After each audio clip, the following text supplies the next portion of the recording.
This year, our theme at Age Guide has been equity in longevity. So welcome to our sort of kickoff of that theme this year. My name is Gretchen Knowlton, and I'm the Manager of Advocacy and Planning at Age Guide.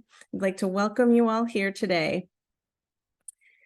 Even though people are living longer than ever before in human history, many factors outside of our control, such as where we're born, our racial, ethnic, and personal characteristics, and our financial status, impact how long we live. In 2021, AARP wrote a report examining the factors causing this equity gap.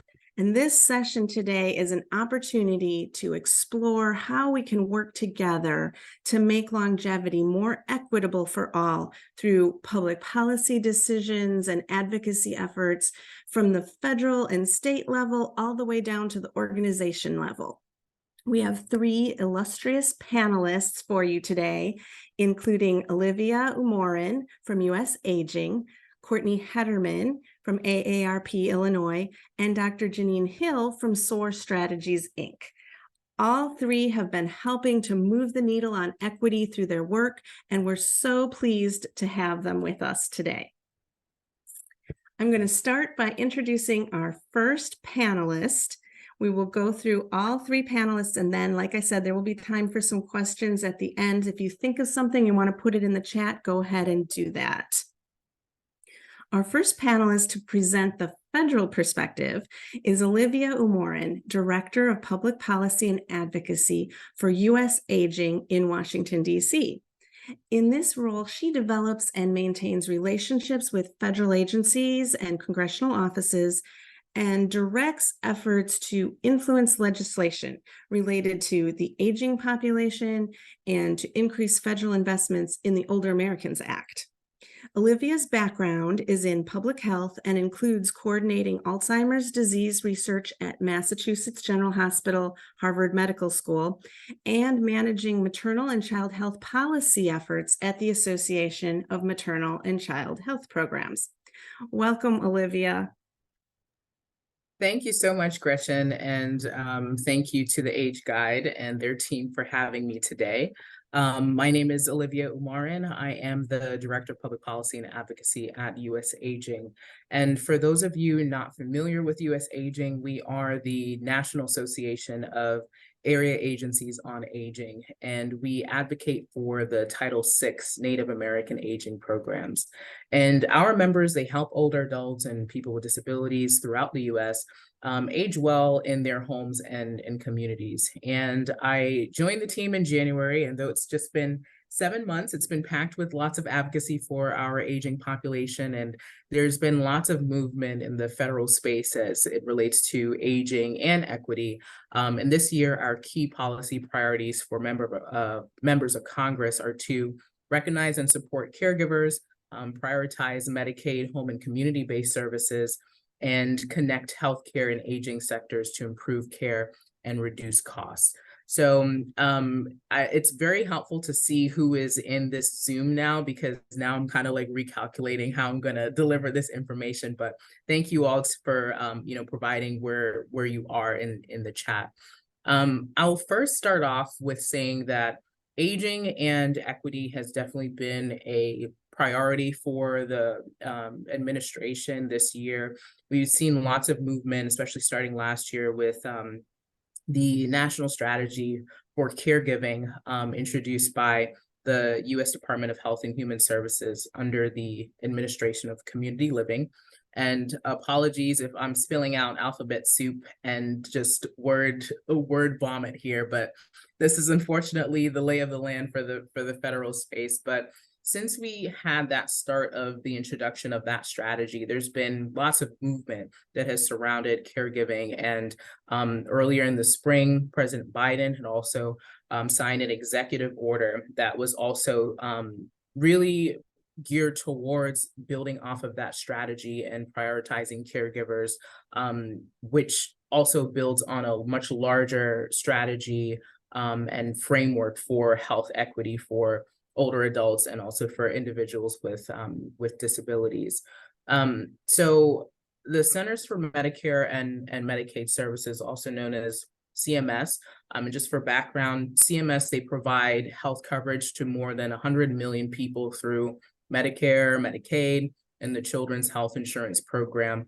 And they seek to strengthen and modernize the nation's healthcare system to provide access to high quality care and improve health at lower costs. And this is a federal agency that has really focused a lot on health equity.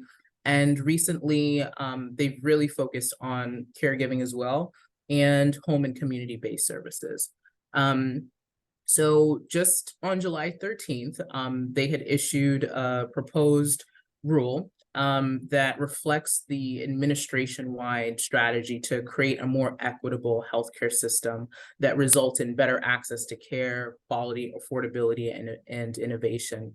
And in this proposed rule, they are proposing to make payment when practitioners train and involve caregivers to support patients with certain diseases or illnesses in carrying out a treatment plan.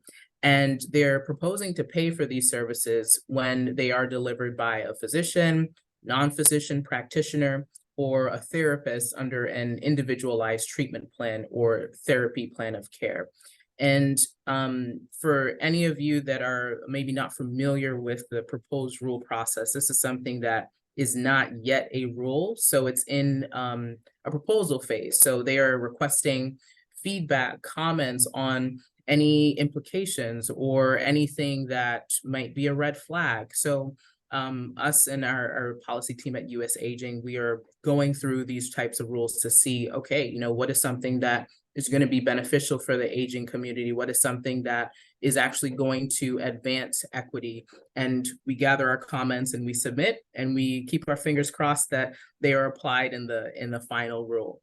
But specific to health equity, the rule also discusses addressing social determinants of health and health-related social needs like community health integration services, social determinants of health risk assessments, and illness navigation services. And they are specifically looking for ways to improve and incentivize collaboration between accountable care organizations.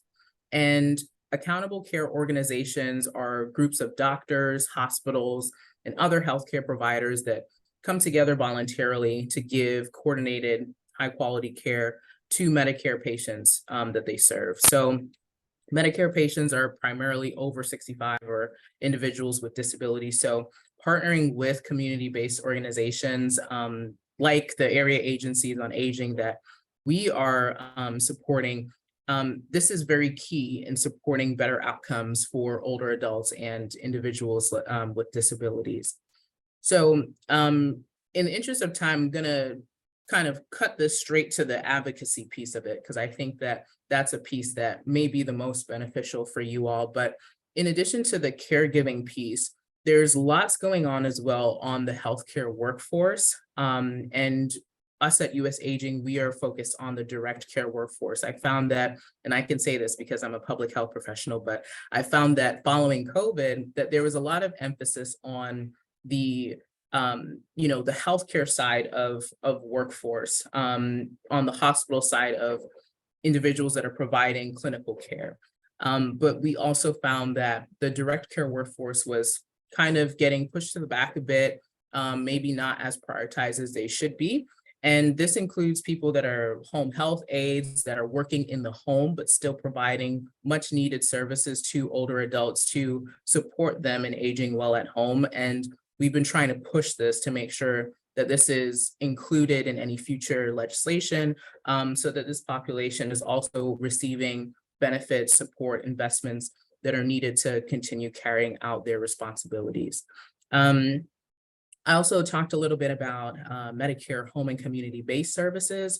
There's been several bills out about this, and we are just consistently advocating for increased investments in home and community-based services, and also advocating for everyone else in the aging network to advocate for this as well.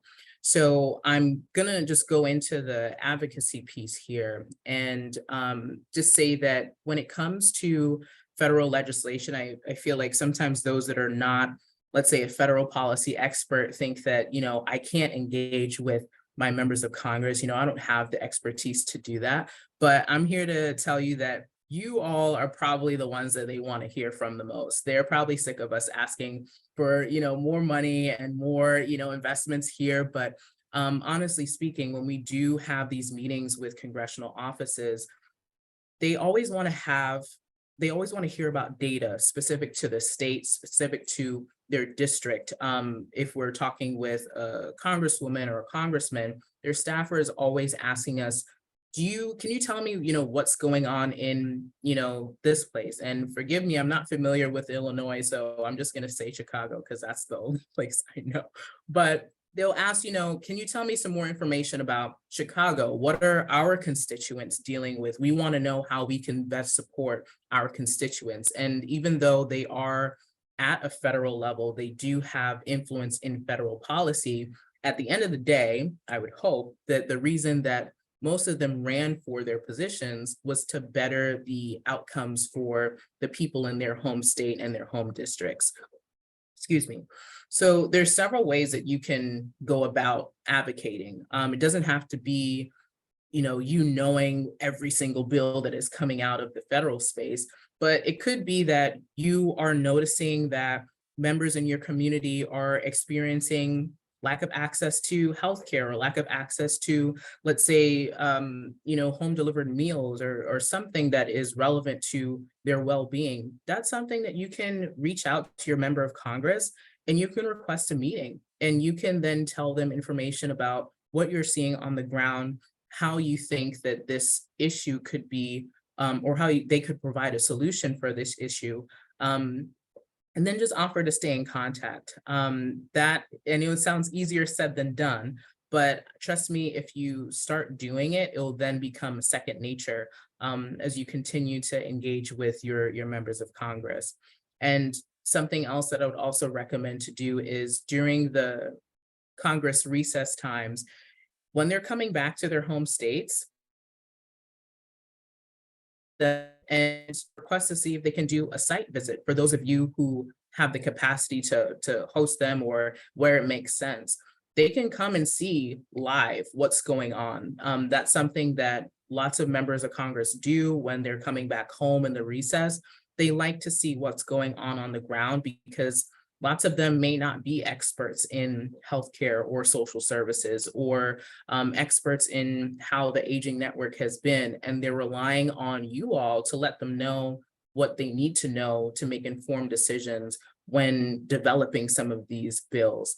So, and I think I just have a few minutes left, so Gretchen, please stop me if I'm going over time here, but they want to hear from you.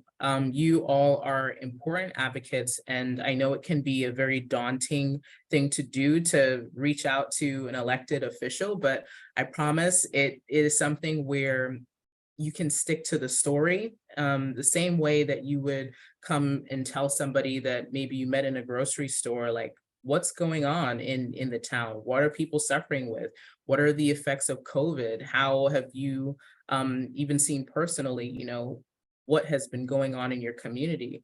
Just something as simple as that, it really resonates a lot. And if you want to really leave an impact, having some solid data to go with it as well is something that you can definitely use in these meetings. But I would say that this is a great way for you to get involved and make sure that you're adding to these conversations, these discussions when it comes to aging and equity. This is the way that we can do it. The more voices that we have influencing members of Congress, the better and the more often we will see aging priorities in these bills, in these discussions, in hearings, and so on and so forth. So the Senate Aging Committee in particular has done an excellent job in making sure that aging priorities are kept a priority. They've had several hearings over the past couple of months that have really focused on some of the more broad aspects of aging, but again, at the foundation is that equity piece. This is definitely the year of equity, and I believe that last year was also the year of equity. So this is something at the top of people's minds across the healthcare sector, no matter what topic it is.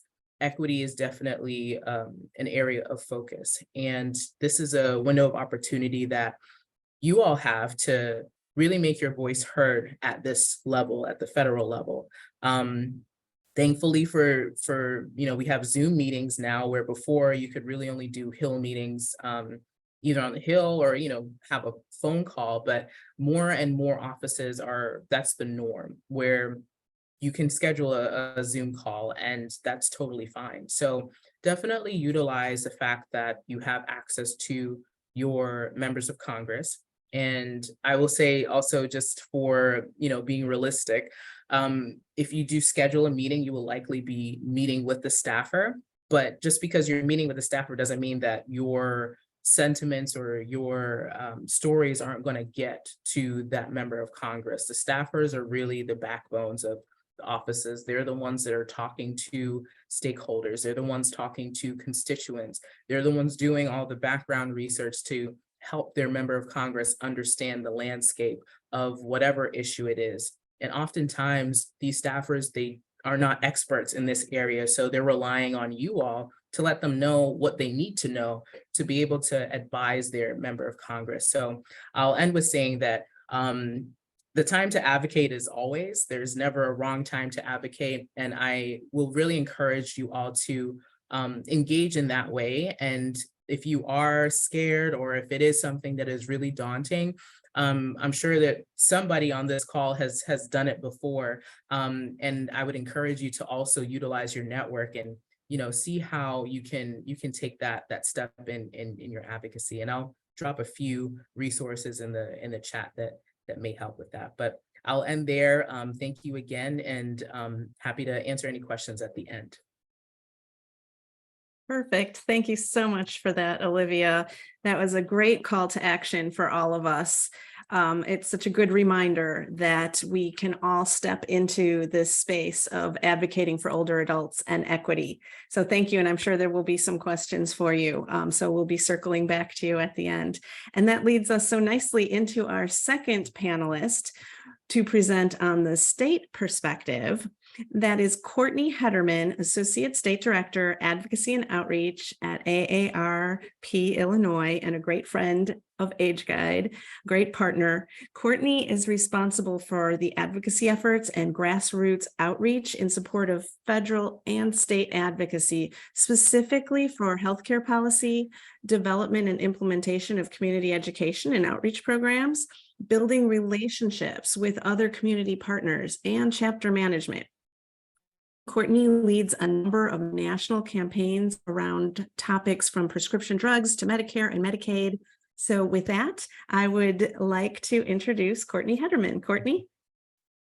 Thanks so much. Appreciate it. Good morning, everyone. I hope everyone is hearing me well. I just had, while Olivia was talking, I had some spotty internet, so hopefully we're okay.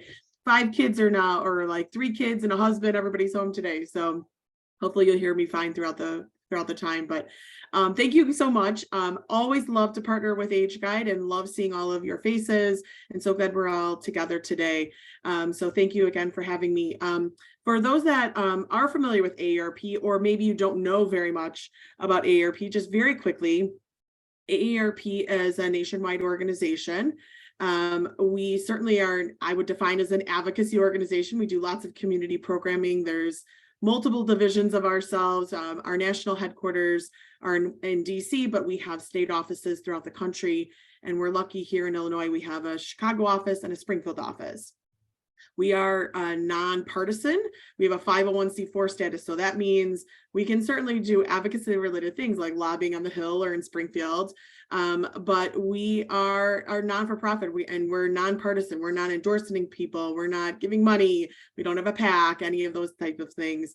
And really, essentially, we have 3 divisions of ourselves. We have a division that is a for-profit side. That's kind of where the magazine is, and our benefits for our members, that helps then fund our other 2 parts of ourselves, which is one, our state and national group, which is kind of where I sit in, obviously, and the state offices sit in, and all of our advocacy happens. And then we have a foundation as well that is very typical type of foundation that gives lots of grants and and whatnot to communities and states, et cetera. So the cool part is that one of the divisions, and the division that sits within our, the group that I sit in, is we have a division of it that's called the Public Policy Institute. And Olivia made reference to this multiple times about just the importance of data and research, and we feel the exact same way. And so we actually have an AARP research arm that we call the Public Policy Institute, and we do plenty of research and studies, and as very eloquently Gretchen made reference to, AARP in 2021 released a report called Building Equity in Longevity. And so I'm giving a little bit of a teaser of that report because we're really, really excited about and I know Marla is going to talk about this, but there is an aging summit that all of you should be registered for, or if you're not, please register for it. It's on August 23rd. And so one of my colleagues from AARP, he's on the AARP Thought Leadership team.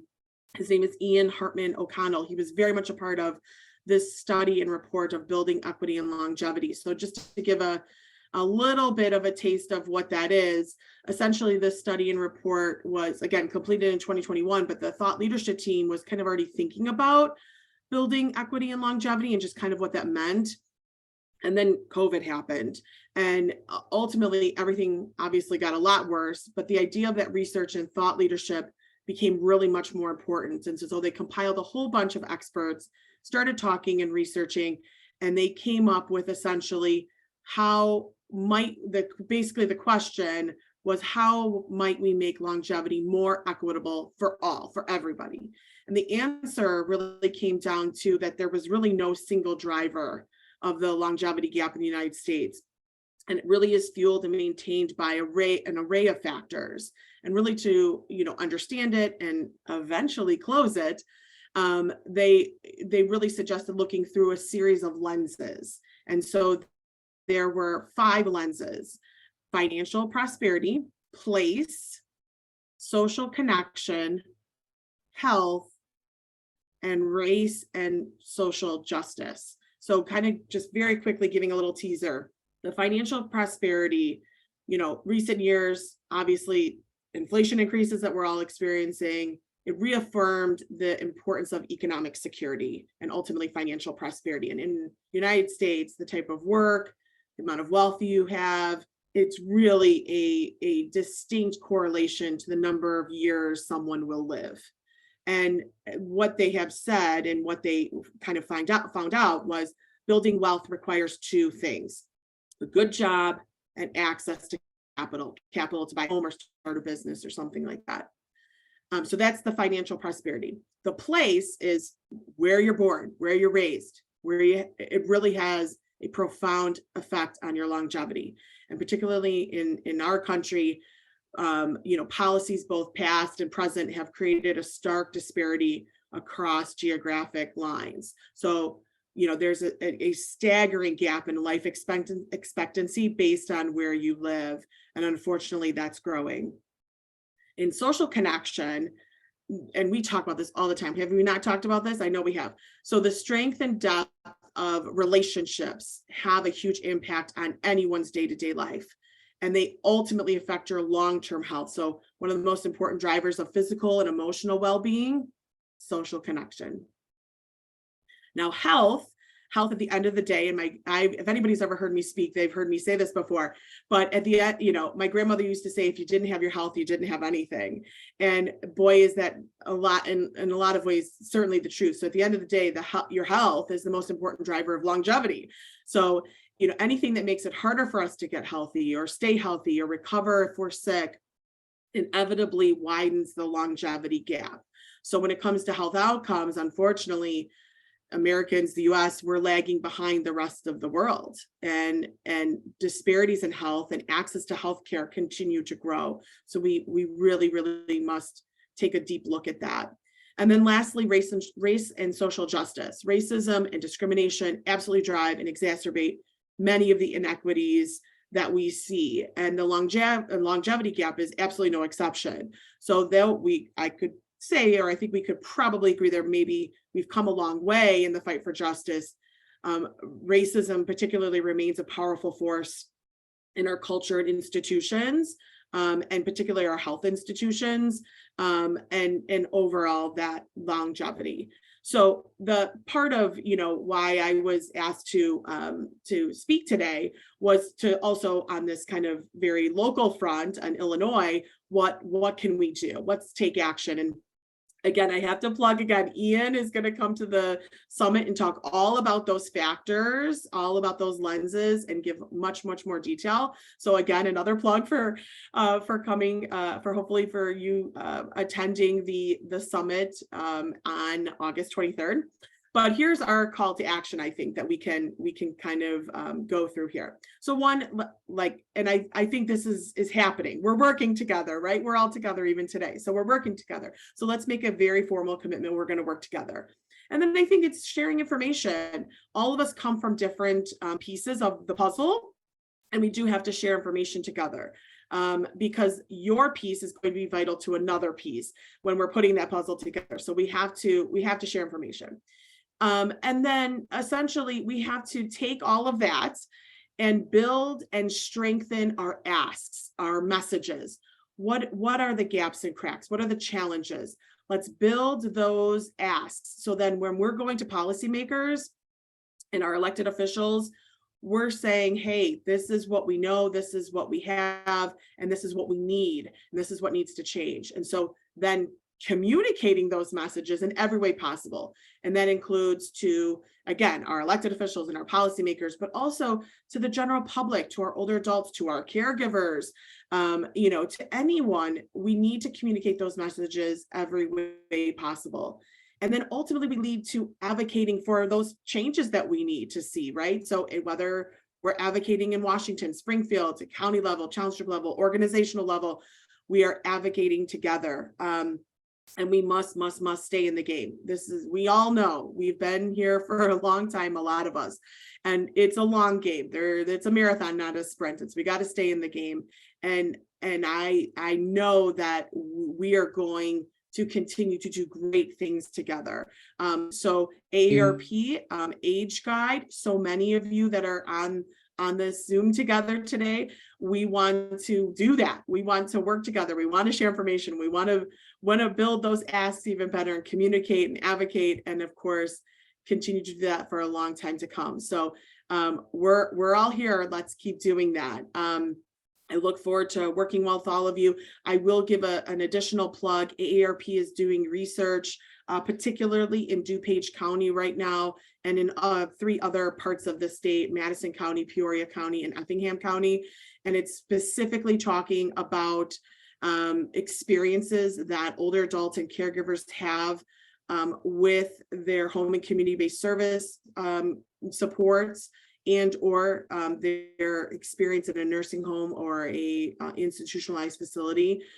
We have focus groups that are happening. If anybody is interested in learning more about that, please reach out to me, because we're having that in the next couple of months. So just a sidebar on that, because we want to paint the picture as we continue to go through this, particularly on a caregiver level. But anyway, I look forward to working with all of you, doing all of these things I just spoke about, right? And certainly, again, in the very recent future, I hope to see you at the August 23rd Aging Summit, so we can even deconstruct all of this and talk more about how we're going to do all of this together. Excellent. Thank you so much, Courtney, for unpacking the Equity and Longevity Report. And what a great build up to our further conversation that we'll be having at the Aging Summit. And the link, by the way, everyone, is in the chat if you'd like to sign up now. Courtney, I heard you say 5 things that we can do. I wrote them down. I hope I didn't miss any, but I heard you say we can work together, share information, strengthen our ask, communicate our messages, and advocate. So Got it. Perfect next steps for us that we can all get behind. I really appreciate that. Thank you so much. And I'm excited to introduce our third and final speaker to share the organization level perspective. Dr. Janine Hill, president of SOAR Strategies, which is a coaching and consulting firm focused on the program, policy, and organizational development of the social goods sector. For over 20 years, she has worked in and with nonprofit organizations, including as executive director of EverThrive Illinois, a maternal and child health nonprofit organization. Janine holds a doctorate of public health, is a certified nonprofit management professional, and currently teaches maternal and child health policy and advocacy at UIC's School of Public Health. Welcome, Janine. Thank you. Thanks, Gretchen, and thanks, Age Guide, for having me. So I'm going to be an outlier for a couple of reasons. One is that I actually don't work for what I would consider an aging-focused firm. So Gretchen mentioned that my firm does coaching and consulting. We do a lot of diversity, equity, and inclusion consulting, and that's actually what brought me to Age Guide. And I am also working with a couple of other, I would say, groups, nonprofits that are focused on the aging population. But you know, I do a lot of things, and I'll share a little bit about that in a second. The second reason I'm going to be an outlier is because I'm being an academic nerd. So Gretchen mentioned that I'm actually gearing up to teach in the fall semester. I teach a maternal and child health policy and advocacy course at the University of Illinois Chicago School of Public Health. And so I'm getting into my academic nerdy frame of mind. I'm in that season. And in that spirit, I actually will share a couple of slides with you today. So I'm going to pull that up. So let me know if you can see my mug. So what I'd like to do is just tell you a little bit about what we do. Again, you know, I formed a firm now 6 years ago. And so we do a fair bit of diversity, equity, inclusion, and cultural humility initiatives. I would say that's a big umbrella. And I would say the particular focus for me and my firm is really racial equity. That's typically where we live. And we do leadership development, and then, of course, a fair bit of coaching. And I will put out a plug for, we do racial equity coaching with organizations as well. So I've learned a lot there. So Gretchen mentioned that I'm going to try to bring us home and try to bring us from the national and the statewide level to the organizational. But I'm actually going to do more than that, I hope. I see my role today is to bring us from the organizational level all the way to organizations are made of humans, right? So I'm going to bring us from organizational to the individual level in my time with you all.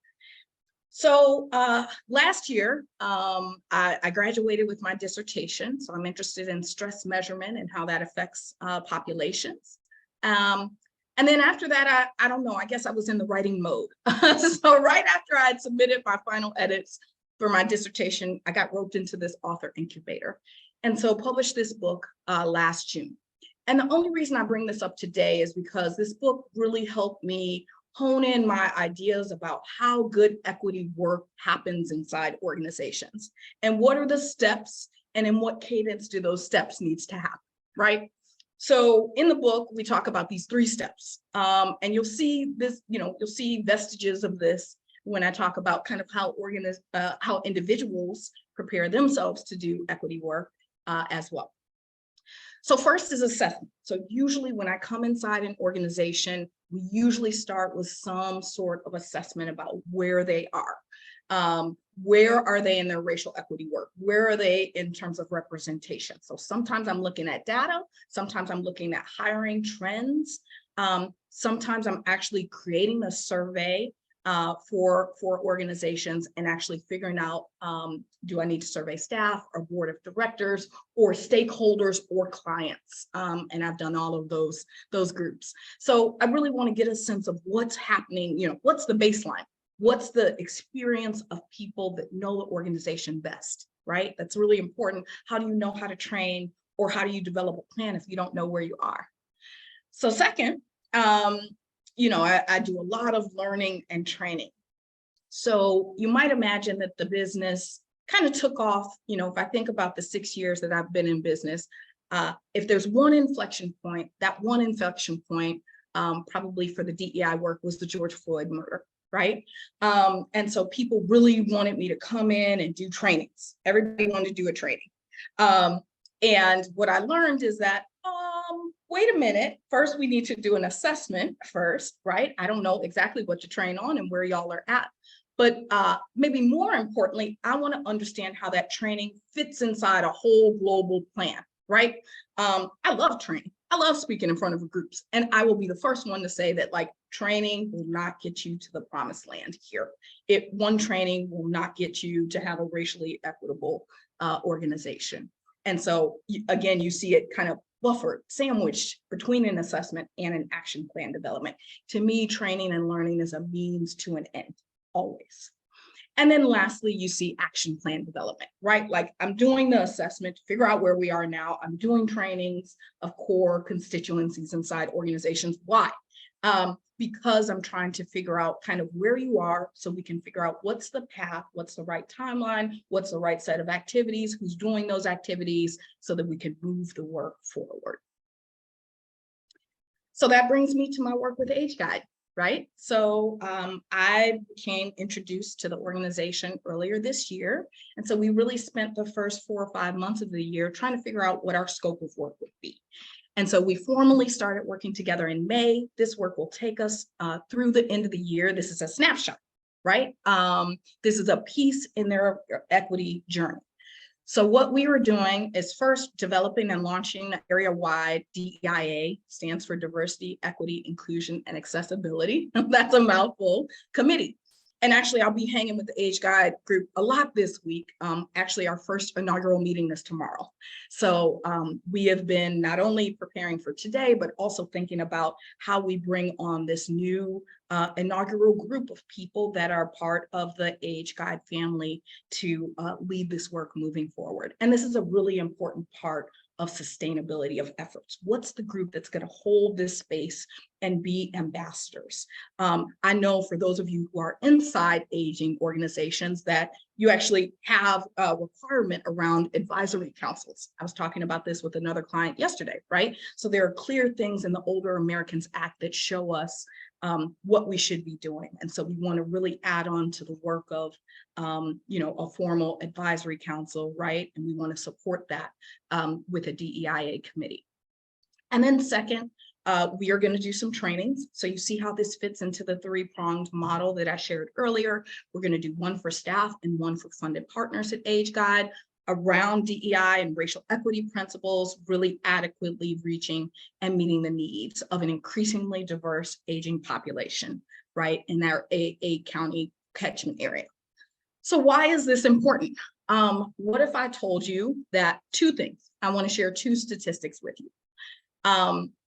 By 2050, 42% of people 65 and older will be considered people of color. We have an increasingly diversification of the aging population that we need to be ready for. I'll give you another stat.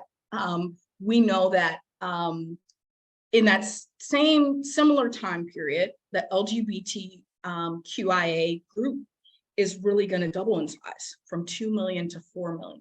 So not only do we need to be thinking about race and ethnicity and socioeconomic status, but we also need to be thinking about gender and sexual orientation, right? All right, so what to do? So with those stats, what do we do? So this is a snapshot. I could talk for an hour about this, but I won't. What can we do to reach out to this diverse aging population? Again, remember those 3 prongs I told you about a couple minutes ago. How do we know what we know about what the population needs? So I want to share that Age Guide also is working with another consultant who's doing a community needs assessment. And I love that, right? So you didn't see assessment in my scope of work. That doesn't mean it's not happening. It just means it's happening concurrently under another body and organization scope of work. So there's a community needs assessment going on. I would add, I think that's important to understand whatever population you work with, you need to understand where they are right now, right? And I'm a big proponent. My dissertation was a mixed method study, which just means that I looked at a lot of data in a quantitative way, but I also did focus groups and key informant interviews and listening sessions, because I just didn't want all the numbers to guide my conclusions. I wanted to talk and get lived experience from people. And so I think that's important as we devise assessment methodologies as well. Says, think about communication channels and places, right? So where are we going? Where are the populations that we're trying to reach at? Right? They're at religious institutions. I don't know about y'all, but like I participated in a religious institution and it's really run by the aging population. Beauty and barber shops, other community-based organizations, social clubs. We have an increasingly healthy, increasingly active, increasingly diverse aging population. So we need to be where they are already. And then I would say, think about communication modes, right? Think about who are your ambassadors. There are formal and informal leaders at every level, at every community, every street, every neighborhood. And so where are they? How are we using flyers and visuals to capture them? Whose pictures and what images are we showing on those flyers and visuals? Do they really reflect the communities we're trying to get to? How are we using social media? I have a 15-year-old daughter and she would never be caught on Facebook. She thinks that's for older people at this point. So, I think we have a bias about older people aren't on computers like that. I would beg to differ. Besides my father, I think everybody else is. And so thinking about how we use social media to our advantage. And then of course, I know many of you are also dealing with aging populations that have that are, English is not their first language. And so thinking about how we're addressing language needs. The other thing I wanted to call out here, I put this lastly on this slide, is thinking about the safety and timing of events and locations. So I was thinking about when I worked on the south and west sides of Chicago, depending on the season and depending when things, when the sun went down, I had to really adjust my community workshops accordingly, right? So really being thoughtful about where you are, you want to be community centered, and you need to be cognizant of those limitations and thinking about safety first and foremost of your clients. So again, I promised to get to the individual level, and I think this is my last slide. So what to do, right? What do I do as an individual? Let's say I'm not representing an organization. I'm just a person that cares and wants to be an advocate for the aging population. First, know yourself, right? I'm always about what do you know first? And how do you know about your own perceptions about different groups? We all have biases. So there are tools out there like implicit association test, IAT for short, to help us get closer to those types of things, right? So really doing some introspection about what do we believe and what things prevent us from being in community with certain groups. Second, educate yourself. So it's actually not the population's role or quite frankly, responsibility to educate you. If you want to work in that population, you want to get to know a population, the onus is on each of us to educate ourselves. Coming to events like this, coming to the Age Guide Summit in August, right? This is the whole theme of the summit. Going to different workshops, going to different affinity groups, book clubs, etc. Right? Really thinking about all the books that we've learned about, right? From How to Be an Anti-Racist to White Fragility. And I bring those up because I have clients who are doing book clubs on both of those books. So making sure you're educating yourself and then aligning yourself. So this goes back to what Olivia mentioned earlier about how you become an advocate, right? Before I worked at EverThrive, I knew very little about advocacy. And then I was working for an MCH policy and advocacy organization. So I had to learn pretty fast. And now I'm a professor, right? Now I'm teaching the next group of individuals about how to do good policy and advocacy work. And I will say, we actually talk about elderly policy. So you might think, oh, a class of mom and babies, y'all don't talk about the aging population. Nope. Our last class is about MCH and elderly policy in the 21st century. Why? Because I think there's so much that the maternal and child health advocacy group can learn from the way y'all do it. I think the aging groups are really good advocates. And that's evidenced by the amount of entitlement programs that you have and have protected for decades. I think there's some learning that we can do on our end. So thinking about how you advocate, thinking about our other A word, which is allyship, right? How do we become an ally? Ally basically means to support a group that you are not yourself a member of, right? So I support the aging population. I'm not yet, 60 years old, but I support that group. I try to be an ally for that group. And so thinking about how you support, not step over, but really empower and support that group.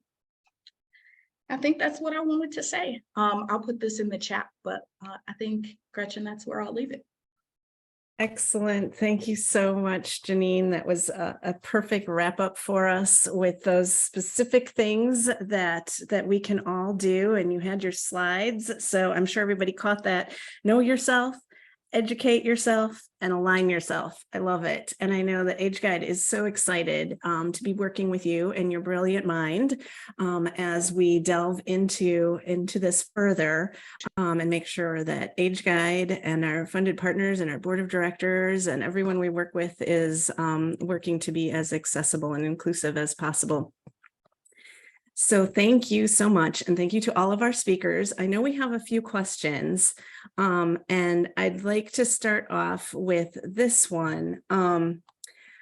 For each of you to just, if you could just take a minute and answer this. I think sometimes we hear about the giant pervasive challenges in the world, and it's hard to see how our work in our corner of the world, whether we're providing nutrition services or we work in healthcare or we're a caregiver or we volunteer in our community, it's hard to see, right, how we can make a dent in the large scope of a problem like access and equity, and it can feel really overwhelming. So even as I sit here, you were all three very encouraging and gave us really specific things that we can do, but it can sometimes feel like a huge uphill battle. But I think perhaps there are some signs that the three of you who are in this kind of policy and advocacy world see that might be hopeful.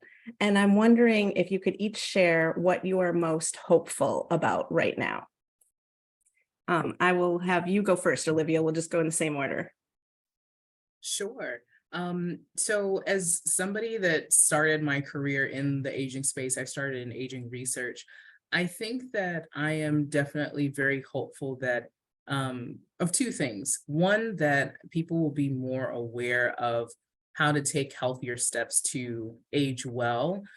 People will have more access to information about all things that there's some things that people associate with aging, but it affects everybody. And I'll give an example. I think someone had mentioned in the chat something about the frontal cortex. And when I worked at Mass General, we worked with a few individuals that had frontotemporal dementia. And that's a specific type of dementia that affects personality. And I've seen it affected somebody as young as 40.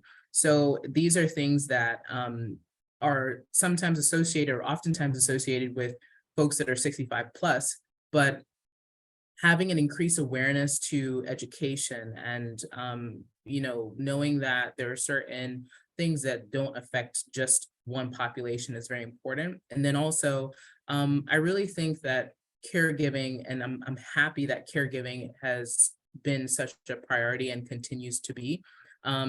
Just seeing my parents being a caregiver, seeing folks that I've worked with be caregivers, I think that it's something that is more or less of, I guess, of a taboo to talk about and really consider it as a job. And that's what it is. And it's like, just because this person is your family member doesn't mean that it doesn't feel like a job or doesn't feel exhausting. And I think that there are more support groups, there are more resources available to help folks to get through the caregiving aspect. And that's something I'm really hopeful for, that people will have that type of support and encouragement that they need to really do one of the hardest jobs that there is out there.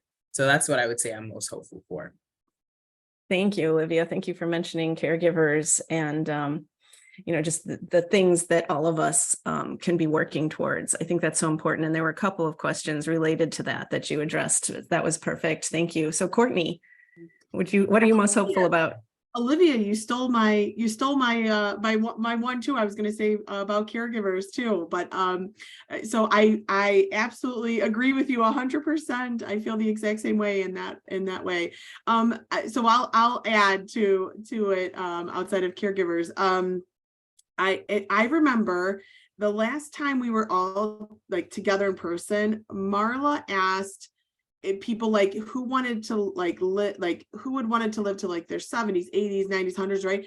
More and more people I was actually kind of surprised. So many people raised their hand that they wanted to live to 100. And there are so many people around me, which I'm so happy about, that are in their 90s. In fact, my own parent in August is turning 80. And like, she's really healthy, like she's doing really good.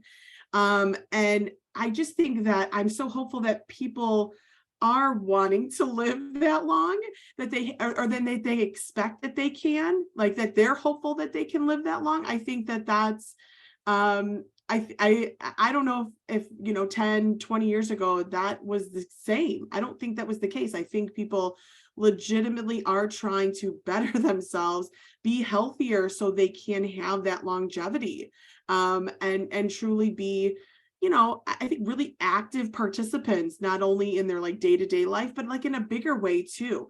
People are very astute now, more than they ever were. And maybe, I'm not going on the political side, but like whether, whatever they might be really passionate about, even some of that negative stuff, people are much more like involved than they ever used to be, whether again, it's very daily stuff, all the way to like political affiliations. So I'm hopeful that just people want to live long and that they're making steps to do that. There's the longevity for you. Thanks, Courtney. And Janine, what are you hopeful about? Yeah. I mean, I would +1 everything Courtney and Olivia have said. I see this, as Courtney mentioned, in my own family too.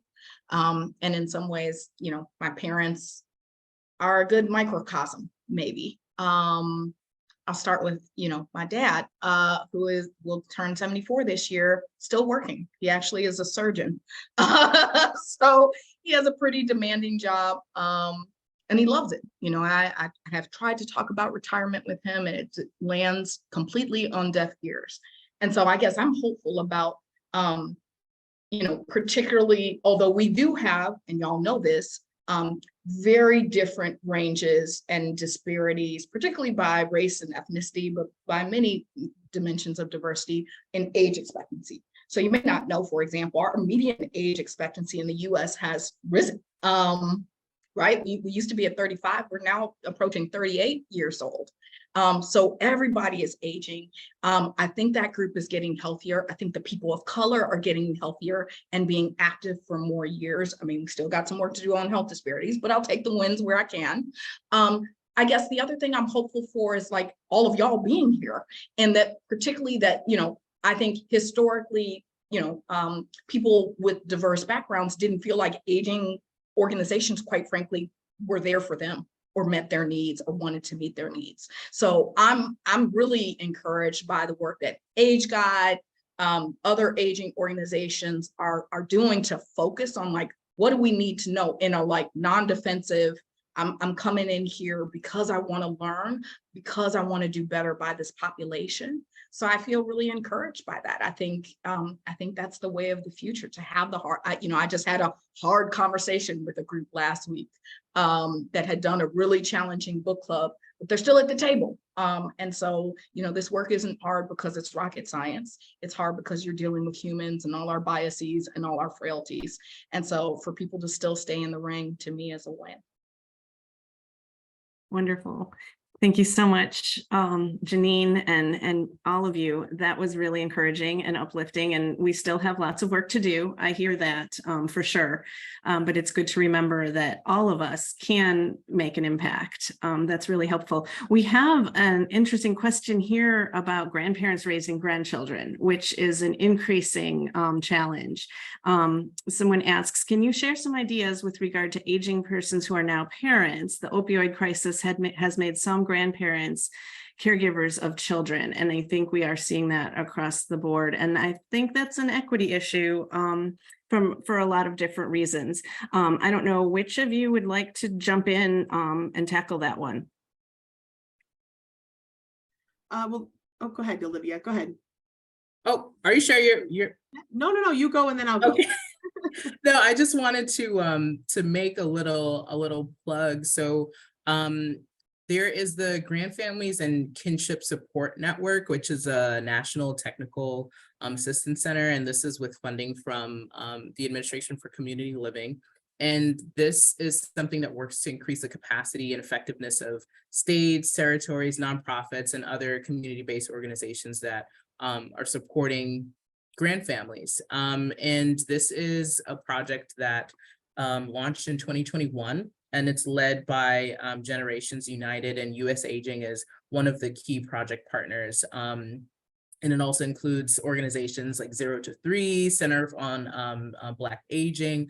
And this is just something that is in place to support grant families in having a role that maybe they didn't anticipate having. So I just wanted to make a plug for something that is ongoing to address some of the challenges that folks may be facing with this. Great resource. Thank you. Yeah, Courtney? and yeah, thank you so much. And I completely plug that the Grand Families, AARP has funded them in the past as well. They're a great resource. AARP absolutely has resources for grandparents raising grandchildren. That is a bit of a division of ourselves, or kind of a subset. So you can go to aarp.org for that information. I will say, just in addition, just because it was brought up, particularly the opioid crisis, there are more and more older adults that are having substance abuse issues, particularly those that are having difficulty managing pain and other types of, illnesses and chronic conditions. And so it really, I think that crisis in general affects all ages, and we're really paying attention to older adults in this. So AARP has been working with several groups and organizations that really concentrate on substance abuse, particularly though the opioid crisis and what can be done. So we are legit looking at that in a bigger way. So just wanted to share that part, but feel free to look at our site for resources, particularly for grandparents raising grandchildren. Thank you. Thank you for that. And Olivia put a link in the chat too. Courtney, feel free to put that link in there. Appreciate it. We're running out of time, but I want to thank all of you for joining us, and to thank our panelists for being with us today and for being such great partners to Age Guide. You've given us a lot to think about and increased our knowledge and inspired all of us to get more involved. That brings us to, I would like to invite Marla Franzak, our CEO at Age Guide, to wrap us up and tell us about another opportunity to continue this important conversation. Marla. Oh, thanks, Gretchen. Oh, thank you today for all of you for coming. We really appreciate this. A big thank you to our speakers. Love how you really framed all of this advocacy work that we do on a day-to-day basis, but we do this on behalf and with you. Love Janine's term, the allyship, because we need to bring all people into the conversation. So regardless of where you are in your point of life, we're all building that future together. And so just incredibly grateful to that. You can see how an hour went really, really fast today. And we were just kind of at the tip of the iceberg of really delving into all of what it means to create equity and longevity. And so just going to give a shout out. If you'd like to continue the conversation, you want to continue building that future, come join us on August 23rd at the NIU Naperville campus to really unpack all of these things in a little more depth. And so we are so excited, Courtney, that Ian will be with us to really look at what that AARP report looked at, all of those social factors. We touched upon just a few of them today, those social connections, where you live, your access to healthcare, race and social justice, financial prosperity. You know, how much income do you have? Do you want to continue working? Janine just highlighted that, you know, her dad is thriving as a surgeon in his 70s. We want to give everybody opportunities to continue to thrive no matter where they are in their aging journey. So we've got Dr. Raymond Jetson, who's going to kick things off and really talk about that racial and social justice. And then we're really going to wrap up with a great panel discussion. We've got the Illinois Department on Aging Director Basta is going to be joining us for that panel discussion. Ian Hartman from AARP is going to join us. as well as Brian Caskey, who is a professor with Iowa, who is really working on workforce issues and how we can attract older workers into the workforce and giving everybody opportunities to see the value they bring to that stage. I'm happy to be moderating that discussion. I think it's going to be really a little bit, you got a little tease with Janine and Olivia and Courtney on what that'll be like. Where are we hopeful? Where are we going to see those trends and opportunities? So we are filling up fast. I'm going to give you the plug. If you're thinking about coming with us, grab the link off of here. We'll send that out afterwards to all of you as well too. But come with us and be part of the change. Just like Janine had kind of framed and Olivia and Courtney, we all have a role to play here, and we all know what we want community to look like for all of us as we're aging. And this is a part of an opportunity to kind of take this moment and make a movement out of it for all of us. So we encourage you all to join us in that. And thank you for taking that first step today to be with us.